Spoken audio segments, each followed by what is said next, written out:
Olá, está no ar mais um Momento Feminino e no programa de hoje a gente vai tocar num assunto que também faz parte do mês de outubro, que é o papel do professor. Né? O dia do professor, que foi comemorado, enfim, no dia 15.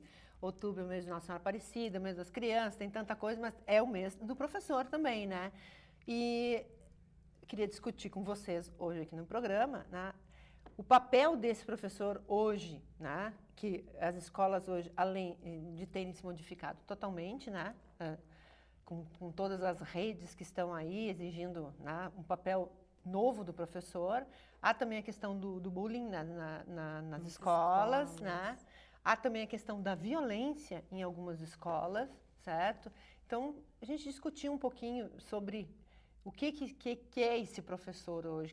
Como esse professor tem que estar preparado para, né, para entrar numa sala de aula hoje? Vou começar com a Sibila. Né, Sibila?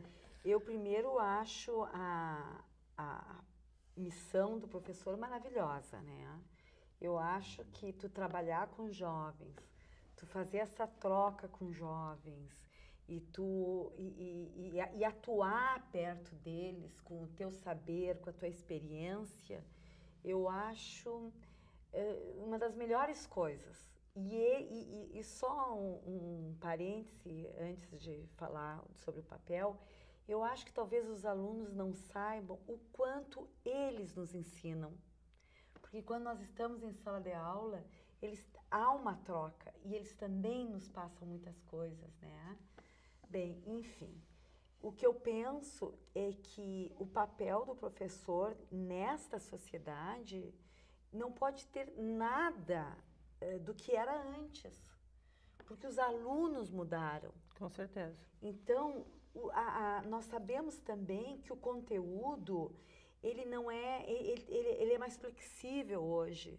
As categorias teóricas da época da modernidade, da razão, elas não dão mais conta para explicar o mundo. Então, os pós-modernos, o que eles fizeram? Eles desconstruíram essas categorias teóricas. Então, quando tu ensina para o aluno, tu tem que ensinar a construção e tu tem que ensinar também a forma de desconstruir e de criar novos paradigmas. Uhum. Então, é uma tarefa árdua, porque é ensiná-los a pensar, é ensiná-los a produzir conhecimento, é ensiná-los a uma ética, é ensiná-los a uma visão de mundo tão rápida, né? De tantas capacidades que tu tem.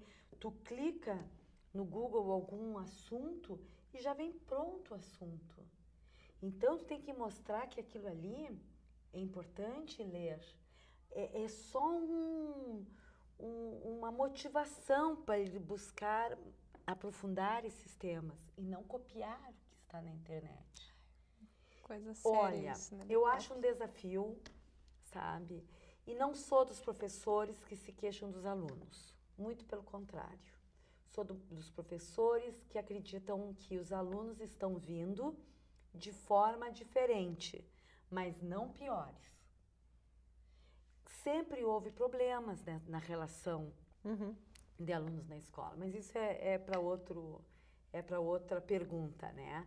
No momento, penso que, para te responder objetivamente, há um novo aluno e um novo professor. E o papel é de troca, o papel é de complementaridade, é de coautoria dos dois lados, né? Então, venha com o que você leu na internet, descubra o que você leu na internet, mas aqui é um espaço de discussão, é um espaço de aprofundamento, é um espaço de debate. A escola, e no nosso caso a universidade, é um espaço de ampliação de horizontes. Eu acho que é isso, Kita. Eu concordo contigo, Sibila.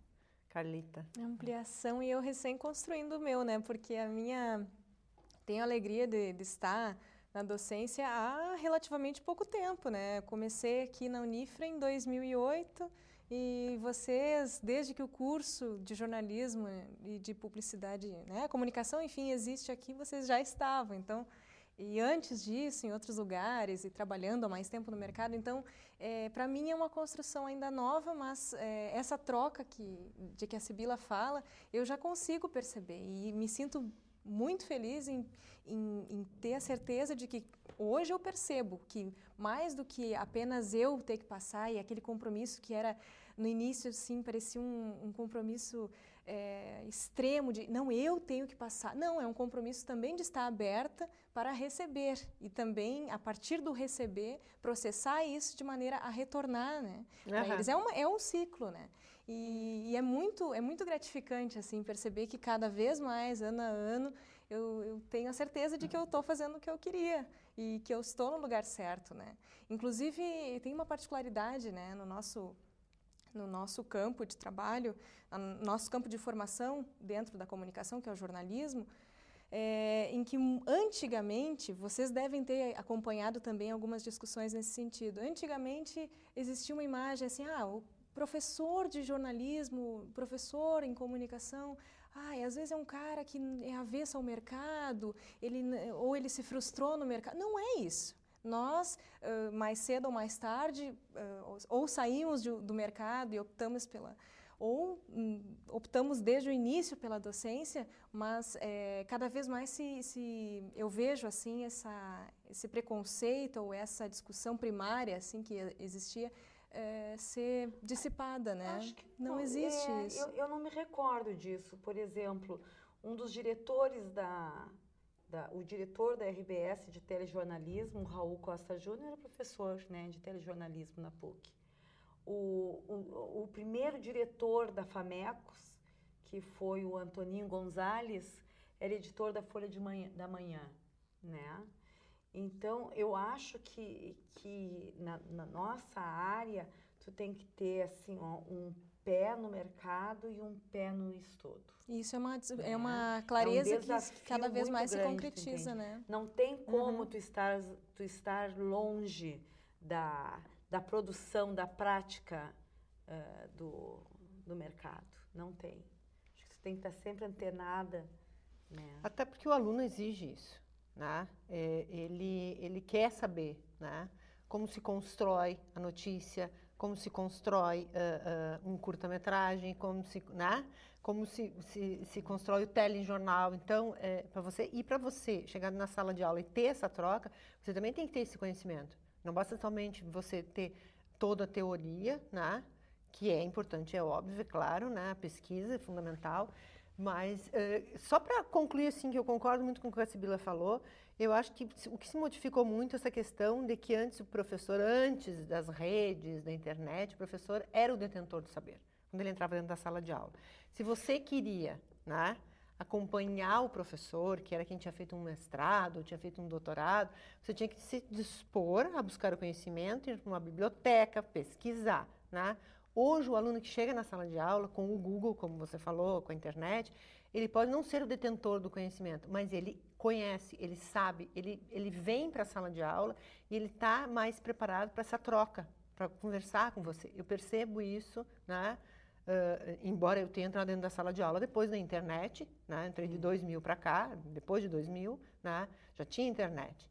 Então, eu já peguei esses alunos. Inclusive, Kita, tem assim, uma discussão muito bacana no Brasil, os professores universitários do Brasil, quando se encontram, eles estão, há no mercado uma educação à distância, né? Então, o que está acontecendo através das tecnologias, poder levar para mais lugares, né, a educação. E o que se discute hoje é que a gente tem que tirar esse paradigma de educação à distância ou educação presencial. Tem que ser educação sem distância, né? E encontrar um modelo híbrido nessa educação do professor. Eu, professora, presencialmente, eu tenho que me armar com todos os recursos tecnológicos que tem à distância, vamos dizer. Eu tenho que trabalhar com eles no chat, eu tenho que postar os meus pontos, né, as minhas unidades de trabalho, eles têm que ter acesso às referências bibliográficas. Eu tenho que ter um espaço de conversação com eles online para isso. E a sala de aula ser esse espaço de crescimento, né, de local mesmo de aprofundamento. Eu acho que essa situação de achar que um professor usa as novas tecnologias porque usa data show, porque usa um vídeo, mas pelo amor de Deus, tu entende? Está voltando novamente esse espaço dos seminários, de debate, porque é isso que vai enriquecer esses alunos, né? Mostrar o que está acontecendo. E para isso, evidentemente, tem que ter um grande esforço do professor. Um professor atualizado, sem preconceitos das narrativas televisivas, sem preconceitos das narrativas, das novas formas deles se relacionarem na rede social.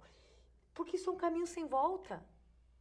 Eu concordo com a Sibila, mas eu vou chamar o próximo bloco. Antes do pro próximo bloco, eu vou chamar já a gente vai discutir. Eu acho que será que há sim uma preparação para os professores? Há uma preocupação em deixar esses professores preparados para trabalhar com essas novas tecnologias? Porque não cabe somente, eu acho que é o professor buscar. Eu acho que também o Estado, as escolas, enfim, quem mantém essas estruturas também tem que preparar esses professores para isso. Mas isso a gente já volta já discutindo no próximo bloco.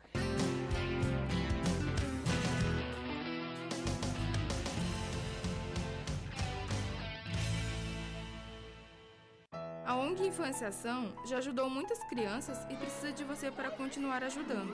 Conheça a ONG e venha ajudar você também. ONG Influenciação, o bom é ser criança. Acesse e conheça onginfluencia.org.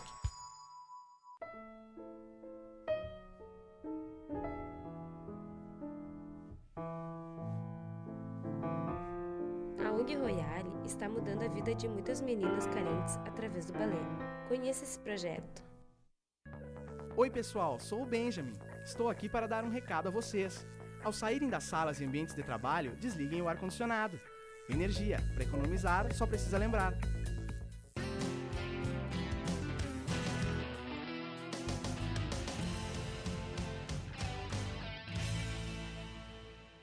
Estamos de volta com o Momento Feminino e no bloco anterior, antes de encerrar o bloco, a Sibila falava, né, Sibila, das novas tecnologias. Mas eu queria só colocar uma coisa assim, ó.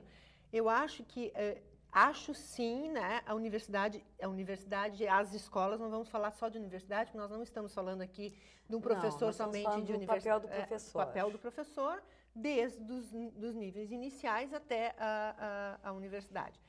Então, eu acho assim, ó, todo mundo fala hoje na universidade, mediatizar. Não é só a universidade, é a escola como um todo, certo?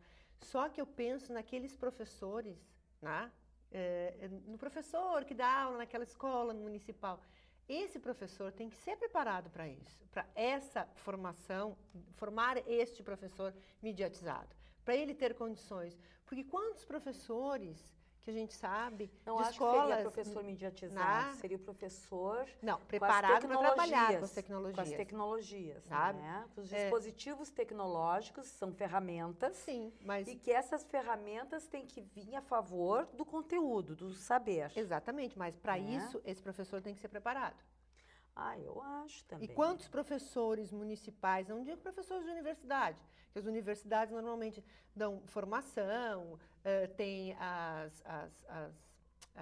os cursos, enfim, para capacitação dos professores. Eu falo de escolas, né? Quantas escolas municipais, certo? Que os professores, às vezes, têm o equipamento que é fornecido e não sabem trabalhar, porque esse professor não teve uma capacitação, né? Então, acho que começa já, esse trabalho vem desde o primário, né? Do ensino básico, né? Que ele tem que ser trabalhado. Olha só. Porque as crianças hoje, né, os teus já não são mais tão criança, como o meu não é mais tão criança, a Carla não tem filhos, enfim, mas as crianças hoje, eu vejo pela minha sobrinha tem 9 anos, minha sobrinha senta no computador e manda bala. Então, você não pode chegar no ensino primário hoje, no ensino básico, e dar aula para os alunos como se você estivesse tratando com crianças que não trabalham com computador. Qualquer criança hoje de 3 anos senta na frente de um computador e quer trabalhar na frente, pegar o mouse e trabalhar. Tem um livro do Celso Antunes que o nome é Professores Professauros. Eu já ouvi falar. Como professores da época dos dinossauros, né? Fazendo assim. E ele mostra essa mudança que tem que ter também de comportamento do professor, de uma mudança firme, porque senão, se nós começarmos a colocar tudo no mesmo... Bom, nós temos acesso, tu entra no meu blog, eu coloco o teu blog aqui, ou seja, professor é professor e aluno é aluno, não é mesmo? Com certeza. Porque senão também há uma indisciplina perigosa nessa situação, né? Tu sabe que eu tinha assim, ó, no início da minha carreira como professora universitária, que foi em 1996, porque antes eu estava no mercado de trabalho. Então, eu fiquei muitos anos, né, trabalhando no grupo RBS, e só depois que eu queria organizar a minha vida melhor, familiar, que eu disse, não, deixa eu dar um tempo, porque você sabe que notícia não tem horário para começar, né? Nem final de semana, nem feriado, nada. Nem final de semana, nem nada. Então, eu já estava com as crianças, eu disse, não, tá na hora de eu ter almoço, janta, buscar no colégio, essas coisas normais. Bem, e eu estava dizendo, eu acho que eu fiz esse parêntese, Kita, e me perdi. Nós estávamos falando justamente da questão, né, dos professores que precisam ser preparados. Ah, tá. Não, eu estava falando da disciplina. E olha só, aí quando eu comecei em 1996, eu tinha uma dificuldade muito grande de exigir, assim, ó, dizer, meu Deus, são universitários que prestaram vestibular, que pagam mensalidade. Esses jovens de 18, de 19 anos, Carlinha, eu imaginava assim, ó, eu não tenho que estar fazendo chamada na hora da chegada, nem na hora do intervalo. Porque eles têm que estar aqui porque querem e porque a aula é agradável. Eu não tenho que estar, assim, ó, sendo um pitbull, né? Olhando para ver se estão colando, se está fazendo isso. Eu tinha muita dificuldade, porque eu imaginava que eram universitários. E eu percebi, e eu fui me transformando. Decepções, eu fui vendo. Então, eu vejo que o professor, para além dessa troca, tem que ter uma coisa que se chama autoridade. E essa autoridade, Kita, eu acho, até queria conversar contigo sobre isso. Eu acho que essa autoridade vem de quando tu tens uma aula bem preparada e um conhecimento. E aí tu sabe dizer assim, se você não está interessado, você se retira da sala de aula. Porque eu também tenho uma dificuldade assim, ó, eu começo a dar aula e eu preparei então um primeiro momento, depois um outro movimento, um exercício, e fica aquela entra, o outro sai, o outro conversa. E eu fico tão preocupada que nem todos estão recebendo aquele conteúdo que é tão importante. E eu digo, e agora o que eu faço? Me repito, não me repito? Eu acho que também é um sufoco ser professor. Realmente. Pela indisciplina. Mas a própria... Desculpa, Sibila, mas é só para complementar. Eu acho que justamente o que tu fala, né? Tu tens uma metodologia, tens uma aula que... Uma previsão. É uma previsão, ou uma adaptação, no caso, na hora de você aplicar o exercício, ou... tem que alongar um pouco mais a explicação. O exercício fica um pouco mais retraído, né, no tempo, mas tudo bem, aplicamos igual, se for necessário, continuamos na próxima. Mas tu tens essa organização... E tu tens esse método, tem a ferramenta de avaliação e tu tem o respaldo da instituição onde tu trabalha. Então, é um momento assim, eu também, eu ficava assim, meu Deus, mas vou mandar desligar esse celular? Não, ai que horror, a pessoa tem que ter Simancol, como a gente diz, Não. Aí eu digo, não, desliga. Hoje eu sei que eu posso fazer isso, que eu devo fazer isso. Para mim também foi um momento difícil e, por exemplo, assim, ai, não deu, professora, eu não pude, eu digo, sim, você não pôde, mas os seus outros colegas puderam, então eu não posso te dar uma segunda chance se eles não tiveram e vocês sabiam que não teriam, né? E então você saber também aguentar, assim, aquele momento de dizer não dá, dizer não, saber não, saber dizer não para o aluno. Que ele teve dificuldade. Eu acho que a educação ela passa por regramentos. Sim. É difícil. Né? Eu acho que o pai e a mãe sofrem e o professor quando tem que dizer isso também sofre, né? E aí nós voltamos a tenho a impressão, e eu vou te fazer uma pergunta. Tu não acha que a família para os jovens, assim, ó, dos adolescentes, das crianças que estão entrando no primeiro, no ensino básico, né? Que eles chamam. Sim, ensino médio. Básico. O meu tempo era o primário. Eu também, por isso que eu falei primário várias vezes, né? Para mim era primário, ginásio. Eu tenho a impressão que os pais estão delegando algumas coisas para a escola que não é papel da escola. Com certeza, com certeza. Sabe, com certeza. E eu acho que assim, ó, e alguns pais, não aconteceu isso comigo, eu cito isso para outros colegas, professores que já me contaram. Chegar e dizer assim, mas o que está acontecendo com meu filho? No curso de jornalismo, certo? E o professor diz assim, o que está acontecendo com o seu filho? Que o seu filho não consegue escrever. E o seu filho não consegue escrever porque ele não lê, né? Mas como ele não lê, ele está na faculdade, mas a leitura é algo é um hábito de casa. É um hábito de casa, é algo que os pais passam, sabe? O meu filho tem um hábito de leitura porque desde que ele começou a ser alfabetizado, né? Eu pegava ele e dizia assim, vamos ler. Quando ele começou a ser alfabetizado, eram 2 frases antes de dormir. À medida que foi evoluindo e aumentando as frases para criar o hábito da leitura. Agora, se você não criou, não é dentro da universidade que a pessoa chega, dependendo da pessoa, com 17, dependendo de 18, outros com 20, que nós, professores, vamos criar esse hábito. Existem, claro, exceções. Esses dias a né? minha filha me disse assim, acontece, né? Mamãe, como faz tempo que nós não assistimos um filme juntas? Porque quando nós assistimos um filme juntas, depois a gente conversava sobre esse filme. Né? Depois tu havia uma troca da mensagem, da narrativa.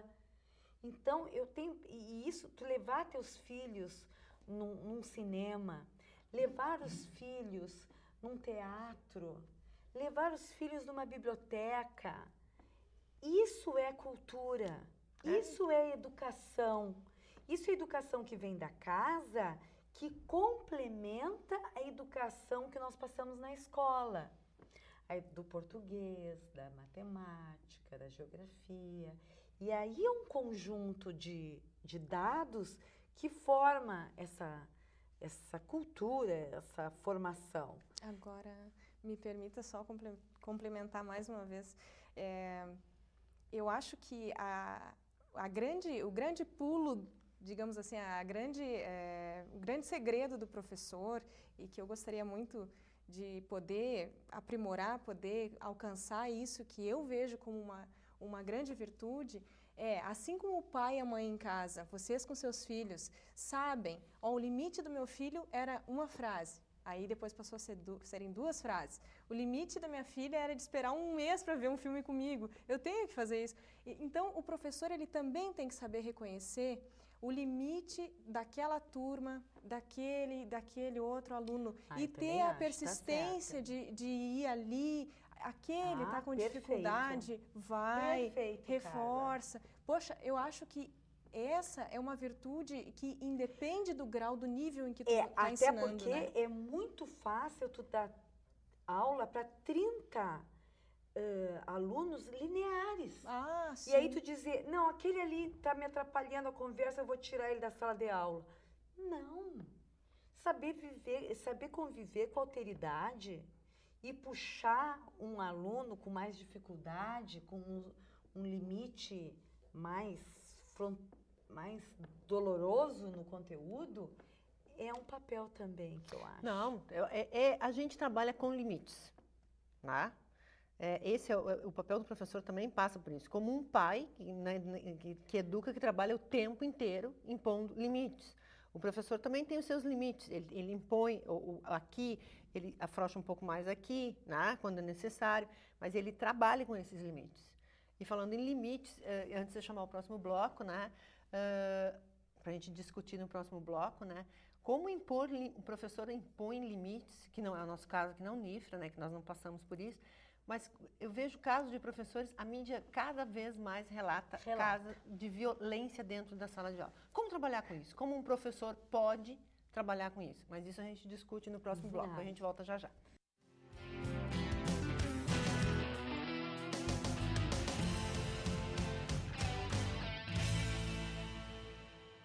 Sonho.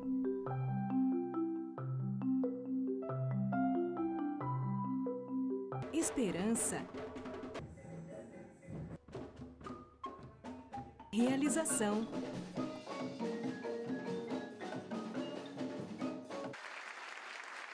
Cuíca, promovendo inclusão social através da música, transformando sonhos em realidade.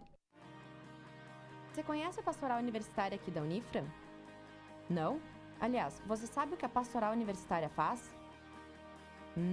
Tudo bem. Então se liga aí.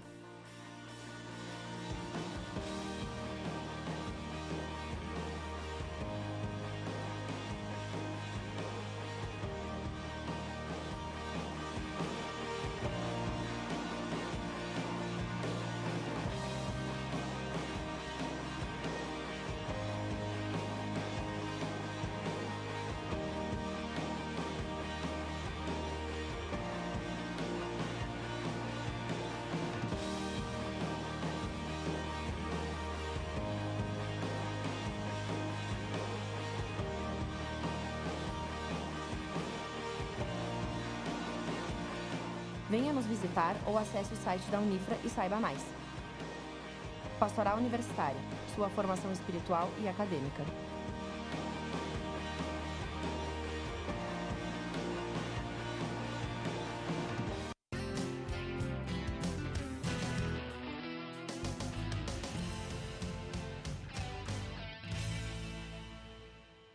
Estamos de volta com o último bloco do Momento Feminino e nesse último bloco a gente vai conversar um pouquinho, discutir um pouquinho sobre a violência nas escolas. Eu não me imagino, na realidade, trabalhando numa escola onde eu tenho que saber lidar com esse tipo de violência. Eu já acho uma violência, certo? Quando a gente tem que impor um limite, tá? Maior, que é colocar um aluno para a sala de aula, para fora da sala de aula, sabe? Não estou nem colocando isso em relação ao aluno. A violência maior é comigo, eu chegar a esse ponto, certo? Esse aluno, realmente, ele me incomodou, sabe? Ele ultrapassou todos os limites, que como a Carla colocou anteriormente, não é no momento que uma pessoa está conversando com a outra que tu bota para fora da sala de aula. Você releva, dá uma segunda chance, releva. Normalmente a gente dá uma terceira e, dependendo do caso, a gente ainda, sabe? Aí chega um ponto que não dá mais. Porque aí é a questão da autoridade que a Sibila também falou, sabe? É você está perdendo totalmente a tua autoridade dentro de sala de aula, certo? E existe toda uma turma, não é só aqueles dois que estão conversando. Então, já acho isso uma violência. Agora, por exemplo, existem os dois lados da violência. Existe o professor, né? Como caso autoritário. E existe também o aluno violento, como casos que a gente viu de professores na saída da escola apanharem, de alunos baterem. Uma professora que foi toda deformada em São Paulo, que foi totalmente, o rosto, agredida no rosto, no corpo, uma quebrou o braço, sabe? Não seria o caso de se rever essas leis agora, sabe, das escolas? Que tipo de punição? Olha só, o primeiro filme que eu assisti, assim, que eu me lembro sobre as práticas acadêmicas, as práticas de ensino, né, as práticas docentes, foi um filme muito antigo que é Ao Mestre com Carinho, do Sidney Poitier. Então, ele pega uma turma complicada, né, de jovens da periferia, e ele os motiva, né, enfim, acaba conquistando e acaba entrosando os alunos e consegue alguns resultados positivos. E recentemente, assim, acho que faz uns 2 anos, eu assisti aquele filme que é Leões e Cordeiros, onde tem uma conversa, um diálogo do Robert Redford com um aluno que está desmotivado e perguntando o que eu vou fazer, um aluno de 2º grau, o que eu vou fazer com este conhecimento? O que este conhecimento vai me levar? Se vem aí uma bomba, se vão me mandar para o Afeganistão, enfim, é um filme muito bacana. E ele faz todo um contraponto.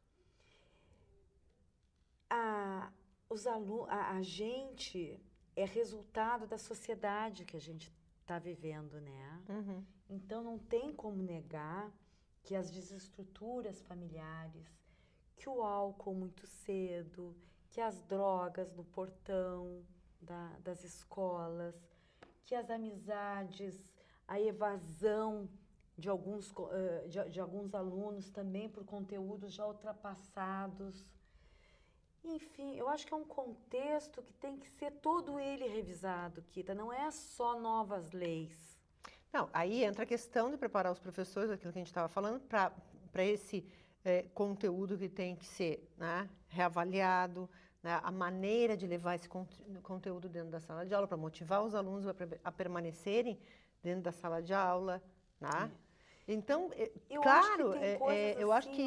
tem coisas dificílimas de tu entender o processo.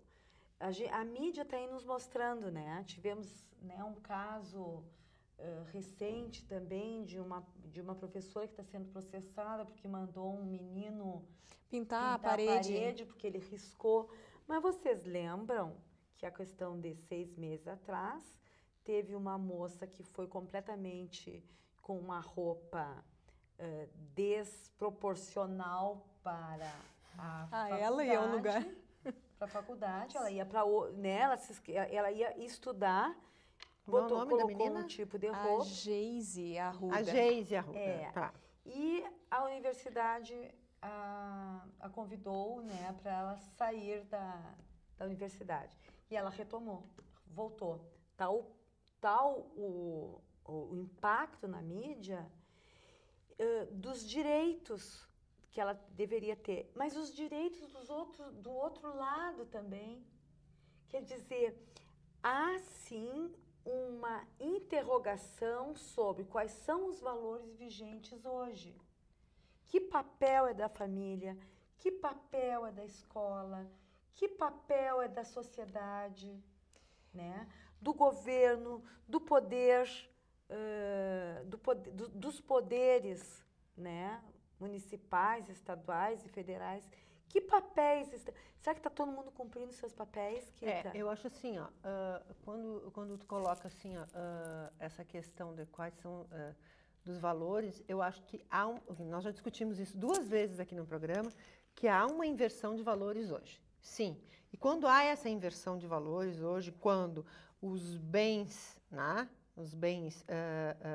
os produtos passam a valer mais que o conhecimento, que o afeto, né? Então, que o respeito, né? Então, tem que se reavaliar, né, muitas coisas dentro dessa sociedade. A gente está passando, o nosso país é um país jovem ainda, né, muito novo, né? E a gente está passando por algumas mudanças e talvez para muita coisa a gente não está preparado.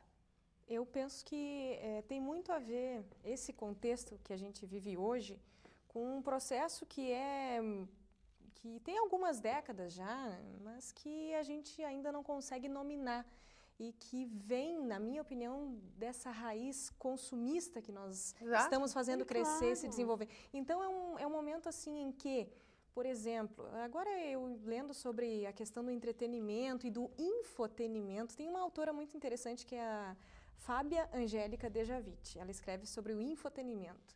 Então, a questão do entretenimento, como está imbricada, né, nos meios de comunicação em geral. E ela comenta em um certo ponto no livro dela, que se chama Infotenimento, sobre o papel da família, né? Que o pai e a mãe, eles talvez tenham menos autoridade com aquele filho do que a própria TV. Por quê?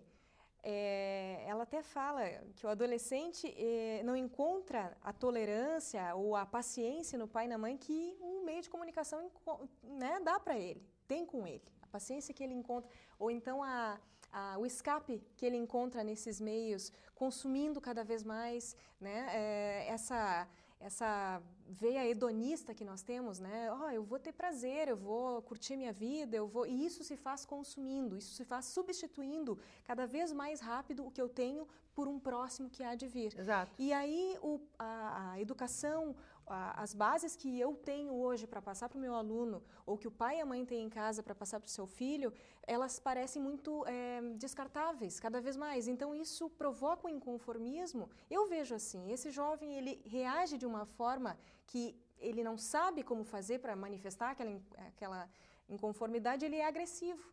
Então, parece que a primeira coisa que ele faz é agredir, em várias escalas, né? E aí o professor também. Kita, eu acho também que o papel do professor passa por uma valorização do professor, deste profissional, né? Uma valorização em todos os sentidos. Exato, eu ia dizer, em todos os sentidos. Eu quero contar rapidamente, é um pouco até hilário, mas eu tive uma aluna de pós-graduação que ela me convidou para eu ser orientadora dela, e ela queria fazer o seguinte: eu quero trabalhar como o seriado Malhação retrata a figura do professor. Então, categorias de representatividade, a análise do discurso, nós pegamos e analisamos o seriado Malhação.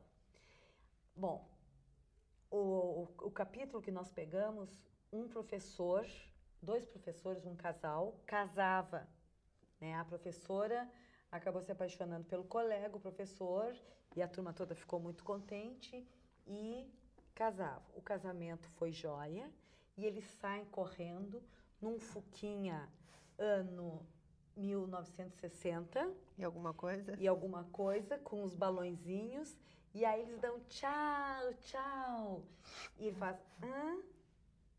sem bateria. Sem bateria. E acaba o seriado, eles tendo que os alunos empurrar para o carrinho do professor pegar. Estão vendo a mensagem que tem por trás disso? Sim. Mensagem subliminar. Ai, meu Deus. Esse é o professor, que é Malhação. Que a Malhação mostra. Exatamente. E que é trabalhado na mídia, né?